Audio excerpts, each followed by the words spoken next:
বলেন সাপে কাটলে তো উজা আছে, কিন্তু মানুষ যখন সাপ হয় এ সুবল দিলে এর কাছ থেকে বাঁচার কোনো পথ না। ইশারা দিয়ে গেলাম সাপ রাসেল ভাইপার সাপ।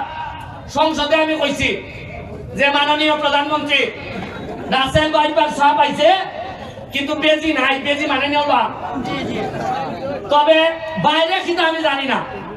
সোনারগাঁও মাধবপুর যত রাসেল ভাইপার সাপ আছে, আমার একটা বিশ্বাস আমার সামনে যারা আছে প্রতিটা ছেলে বেজি হিসাবে নেওয়া হিসাবে রূপান্তরিত হইতেছে। একটা উলাই ফেসবুকটা করল দেখি আমার সকালবেলা উঠতেই আমি দেখি সোনারগাঁটে মানুষের খিতাব হয় আমার ঘুম থেকে উঠতেই কিতা দেখি বইলা হয় বেটার যেমন সাহেবের দৃষ্টি আকর্ষণ করতেছি আমার রানীগাঁও থেকে ওই ভারকুল বস্তি যাইবার রাস্তা দেখুন এই আটু